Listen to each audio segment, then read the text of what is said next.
Hello and welcome to A Critical Dragon, where I talk about narrative in film, television, and in books. And today I want to talk about Anne McCaffrey's Dragonriders of Pern. And I'm going to do the usual thing of taking a look at a couple of the opening paragraphs. But really, a lot of this actually ties into a recent discussion I had had about how language shifts and changes over time and the different techniques authors use. So it is going to be the usual sort of looking at the opening of a book to see the techniques that McCaffrey uses. But also, I want to talk more specifically about some of those techniques that we sometimes list, we sometimes mention, but quite often seeing how it is done is far more important than hearing the bumper sticker version of what someone has told you. And who better to look at than one of the masters of fantasy, Anne McCaffrey. So Dragonriders of Pern, science fantasy, science fiction, fantasy. It's been described a number of different ways. There are certainly a lot of genre blending elements. But let's have a look at the first two paragraphs. Less awoke, cold, cold with more than the chill of the everlastingly clammy stone walls, cold with the prescience of a danger stronger than the one 10 full turns ago that had sent her, whimpering with terror, to hide in the watchwearer's odorous lair. Rigid with concentration, Lessa lay in the straw of the redolent cheese room she shared as sleeping quarters with the other kitchen drudges. There was an urgency in the ominous portent, unlike any other forewarning. She touched the awareness of the watchware, slithering on its rounds in the courtyard. It circled at the choke limit of its chain. It was restless, but oblivious to anything unusual in the pre-dawn darkness. So the first thing I want to talk about here is when we read fantasy, how authors introduce fantasy concepts and allow us as readers to get a sense of what the thing is, even without explaining it. And McCaffrey is brilliant at this. So if you look in that first paragraph, to hide in the watchware's odorous lair, we do not know what a watchware is. We don't. There's nothing here that tells us what a watchware is, but we know that it lives in a lair, which is suggesting a creature. And we know that it is odorous, smelly. So a smelly creature. But there's also a combination of watchware, and one of the common constructions that we'd be potentially familiar with is watchdog. So there is a suggestion of a watch creature of some kind that lives in a lair. And then we think of what lives in lairs. What type of creature does that? Because we don't talk about fish living in a lair. We don't talk about dogs living in a lair. So there's a combination of the connotation of lair, the fact that it is watch and a type of, we are presuming, animal. And that's part of the suggestion. But when we look at the second paragraph, she touched the awareness of the watchware, slithering on its rounds in the courtyard. It circled at the choke limit of its chain. Now, in combination with what we know from the first paragraph, in the second paragraph, McCaffrey returns to the watchware and we get slithering on its rounds. So we know that it is making a patrol of some kind, but it is not walking, it is not padding, it is not running, it is not scampering, it is slithering. Slithering, we again associate with specific types of animals. In combination with the title Dragonriders of Pern, we could be forgiven for thinking slithering is some sort of serpent or reptile or draconic entity of some kind. And the fact that it circled at the choke limit of its chain, it is chained up and patrolling. So again, that sense of a watchdog, a watch creature of some kind that has been at least semi-domesticated, that is being conveyed here. And if we notice, McCaffrey didn't say the watchware's odorous lair, the watchware, a strange, sinuously evil-looking serpent that patrolled the. There isn't a long, detailed exposition. There isn't a detailed description. This is not being explained to the reader. McCaffrey is showing us these things, and through careful selection of words, is creating the image in our mind. And this is something I think some fantasy authors sometimes struggle with. They have this great fantasy concept and they go, how do I explain this to the reader that doesn't know what it is? This is one of those techniques. Here we have something, a watchware. None of us had ever heard of this before. And yet, in 2.5 sentences, McCaffrey gives us enough of a sense of what a watchware is that we are comfortable with placing it in a context and associating it with a bunch of things so that when we get details later on, we can fill in the gaps. But at this opening stage, even though we're brand new to this concept, we are comfortable with it. The second thing that I want to bring up here, less awoke, cold. There have been people giving writing advice saying, never start a story with your character waking up. It's cliched. And I think if we saw less awoke suddenly, less awoke with a fright, that we would maybe see as something slightly more cliched. But here we have less awoke, cold.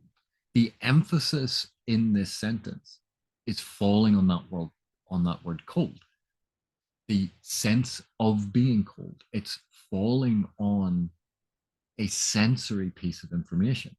Less awoke. We're given a person, a perspective, an action, and we're also given sensory information, all in 3 short words. So we know who this is. We know that they have woken up, so they were asleep, and we know that they are cold. We don't know anything else yet, but that is firm in our minds. And then the importance of the word cold is reiterated because it's now repeated as the opening word of the next 2 sentences. So less awoke, cold. Cold with more than the chill of the everlastingly clammy stone walls. Cold with the prescience. So just to stop here. First sentence, we get a person, we get an action, we get sensory information. Now we get a qualification of that sensory information. And in that qualification, in telling us what this sensory information is, McCaffrey folds in a sense of place, a sense of atmosphere, a sense of where this is occurring, with more than the chill of the everlastingly clammy stone walls. These are not brick walls. These are not wooden walls. These are not painted walls, stone walls. We're getting a sense of bare stone. And that stone is again linked to sensory information, clammy, that slightly damp feeling of raw stone and the moisture that gathers on it in the chill. And so this is evoking atmosphere, tone. It is evoking a sense of place of these sort of raw stone walls. And this feeling of not only being cold, but the air being cold, the air having that moistness to it. All of this is conveyed in that sentence. Cold with the prescience of a danger stronger than the one 10-fold turns ago that had then sent her, whimpering with terror, to hide in the watchware's odorous lair. And now that cold. So the person woke, the person is cold. The walls are chill and clammy and cold, which implies that the air is cold. But the chill that she is feeling, the coldness that she is feeling, is linked to this coldness of prescience of danger, that chill, that warning. And so this coldness is operating on multiple levels. What the person is feeling, the air around them, the type of walls, and also that internal fear, that chill that runs through your soul when confronted with danger. So there's even an element of characterization here coming into play. A danger stronger than the one 10 full turns ago. So here we have another element of fantasy language, of world building, of a sense that this is not our world, referring to the passage of time as turns. How do we know it's a passage of time? 10 full turns ago. We don't know exactly what a turn is. It could be a year, a month, a day, a week, an hour. We don't know. But with 10 full turns, there's at least the impression of at least a cycle of something. And that is how Lessa is measuring time. So it has a level of significance. It's different to how we measure time. So it's an element of this fantastical world building. We don't know exactly what a turn is. McCaffrey is not explaining exactly how long a turn is, but we know that turns refer to an element of time. And we would guess at least probably a month, a full turn, at least a week, probably a month, maybe even a year. But a year would seem a lot because that would be referring to 10 years ago. Whereas 10 months ago, that's within the realms of a premonition waking you up. But of course, it could be 10 weeks ago. Anyway, whimpering with terror. So again, a slightly onomatopoeic word. That it wasn't crying with terror, but whimpering. There's an element of fear and feeling weak and vulnerable that we have with whimpering. This feeling of being a victim is tied into whimpering, whereas crying could have a whole lot of other connotations. And she was so scared that she chose to hide in the Watchware's odorous lair. So she hides in the lair of a creature, and this lair smells bad. It is odorous. So she must be incredibly scared to hide somewhere bad smelling. She was so scared that she sought safety with the Watchware, which again adds to our sense that this thing is domesticated and protective in the way that a watchdog is. But she was so scared that she willingly hid somewhere that smelt bad. All of this conveyed in a simple, straightforward paragraph, 3 sentences. This is extreme economy of wordcraft. We get sensory information, psychological information. We get a sense of world building. We get elements of the fantastic. We get a point of view and a character. We get a sense, an implication of time, because this person has woken up. So we are assuming either very early morning or sometime in the night. Because she has woken up with a sense of danger, we can intuit that potentially this is before she was meant to wake up. Rigid with concentration, Lessa lay in the straw of the redolent cheese room she shared as sleeping quarters with the other kitchen drudges. Okay. Redolent is not one of those words you typically come across. Sweet smelling would be the archaic form, and that sweet cheese smell. Why do we know that it's likely to be the smell, archaism meaning? Because it's combined with cheese room. Cheese is frequently pungent. And so because that meaning is associated with smell, cheese is associated with smell, that's why we're reading it that way. But let's have a closer look at this sentence. Rigid with concentration, Lessa lay in the straw of the redolent cheese room she shared as sleeping quarters with the other kitchen drudges. We know her station in life. She, like the others, is a kitchen drudge. She is a servant. She is poor. She is sleeping on straw in a cheese room. She's not sleeping in a bed. She's not sleeping on a pallet. She's not sleeping in her own room or her own chamber. She's sleeping in the straw of a cheese room. And she's a servant. She is poor. And there are other people like her. We get all of that information conveyed without McCaffrey saying, Lessa was a servant in the citadel. We get it from the information she is sharing. How do we know that she's really poor? Well, she's sharing sleeping quarters with other servants, and presumably they're all sleeping on straw. So there's a real sense of her station in life, her social status. Rigid with concentration. She didn't lie there concentrating, rigid, focused. And also because rigid is uncomfortable, that is also being layered in here.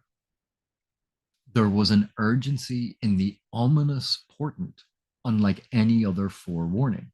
So now it's being suggested that not only tenfold turns ago had she gotten a prescient warning, that she she gets these forewarnings on a semi-regular basis.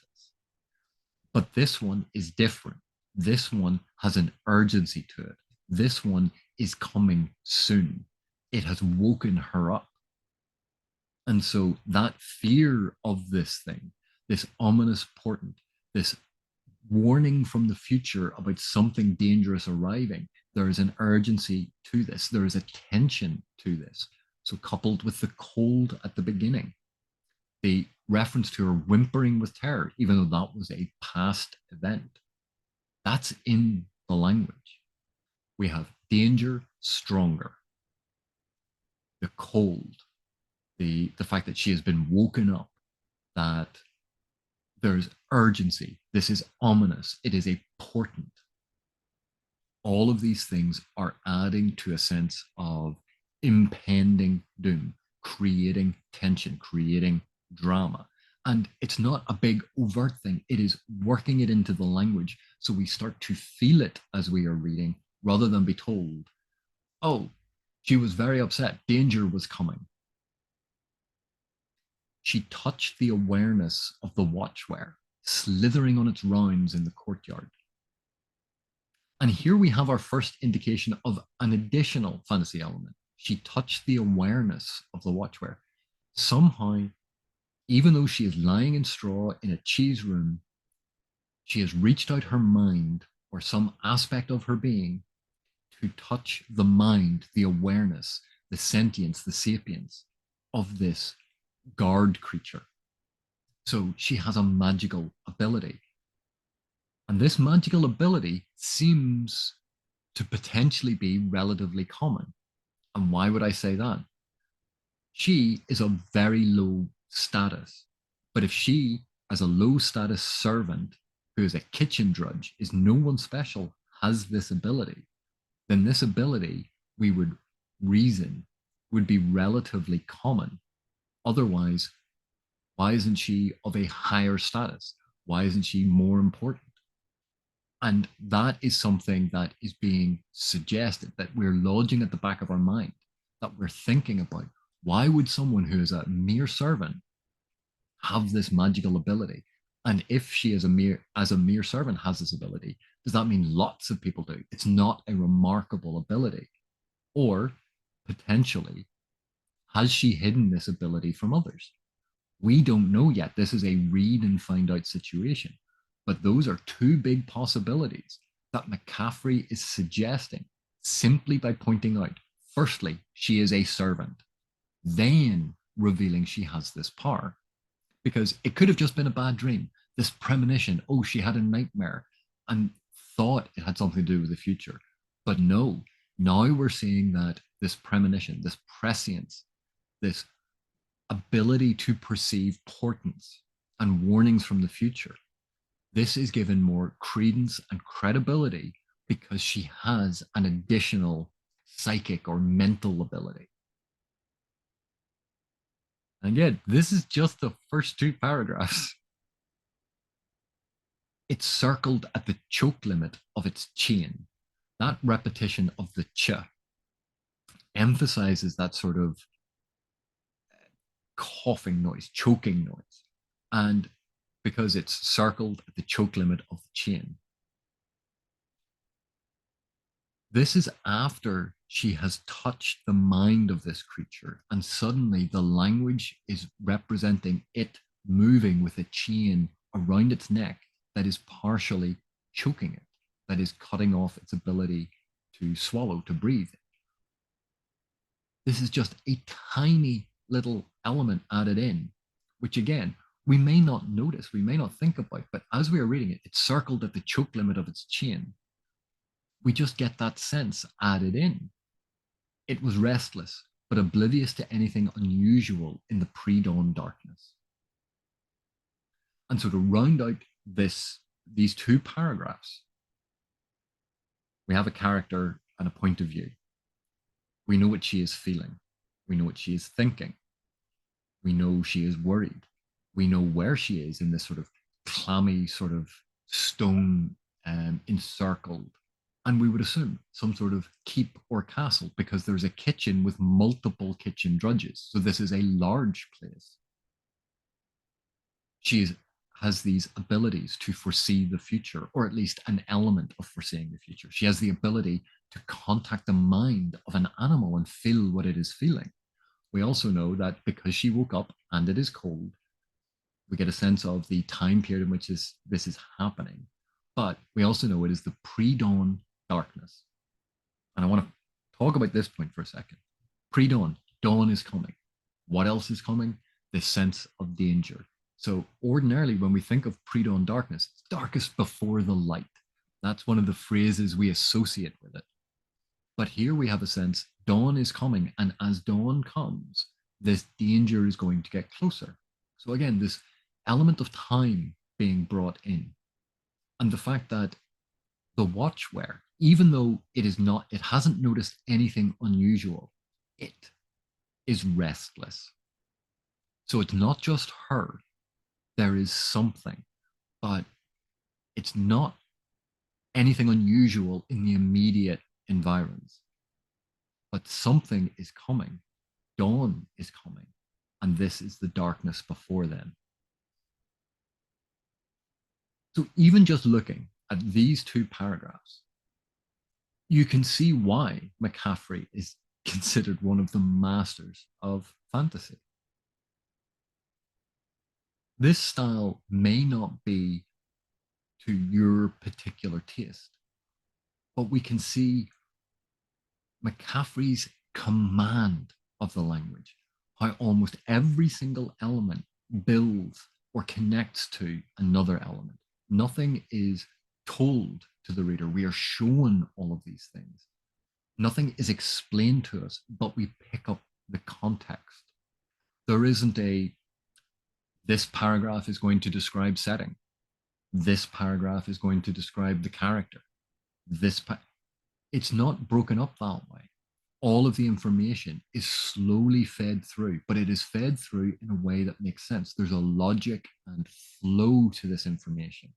And McCaffrey moves seamlessly from these different elements.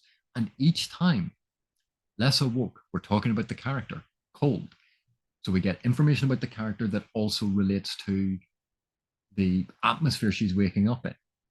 That atmosphere relates to the walls, the chill on the wall that's clammy and made of stone, but also this chill of fear, this fright that's running through her. So we've moved from the person to what she's feeling, to the walls describing an aspect of her surroundings, to what she is feeling emotionally, to a bit of backstory that then makes us feel sorry for her, whimpering with terror, to describing a fantasy creature, and the use of the fantasy creature reinforces how frightened she was. All of these elements support each other. So when we talk about concise writing, when we talk about that particular element, someone might point to this and go, well, if you look at that third sentence, that's a very long third sentence. But if you think of the density of information being conveyed here, this is incredibly concise writing. So much is being conveyed in such a short space of time. And the thing is, I could go on and look at the next two paragraphs and point out more and more of how McCaffrey builds on these techniques. You can do this. There's a free to view excerpt on the publisher's website. I'll link to it. Just look at these first 4 paragraphs and trace through how much information is being conveyed. Each time one thing is being conveyed, it is giving us information about at least a second thing. That is one of the hallmarks of great writing. But there is an additional point here that I wanted to discuss. And that is 40 years ago, we might have said that Dragonriders of Pern was perfectly easy and accessible. And while it is incredibly well written, there was no barrier of entry to this. This was not a complex text that required a literature degree or anything like that. It was accessible to readers of fantasy and science fiction and adventure stories. Anyone who wanted to could read this. There was not a high barrier of literacy. But look at those first 2 paragraphs and try to imagine it from today's point of view and level of understanding and reading ability and literacy and vocabulary of today's younger readers. How many of them are going to be comfortable with prescience or odorous or redolent or drudges, ominous portent, forewarning? Those words, common as they are in the English language, even redolent, and it's using an archaism, which, that maybe sets it apart slightly. But these are not complex words. These are not difficult words. And yet they're not part of modern conversation. They're not part of modern social media. They're not part of the modern lexicon. And so if we were looking at this in terms of reading ability, even though this is an older text and it was written with a very accessible mindset and an audience in mind, how language has shifted over time would suggest that this is no longer as accessible. And yet the language on the page has not changed. It hasn't increased in complexity. It hasn't increased in difficulty. And if the text hasn't changed, what does that say about our levels of reading ability and our vocabularies? But just wanted to end on that as something to consider. Thank you very much for watching. Thank you for your continued support, and I will see you in the next one.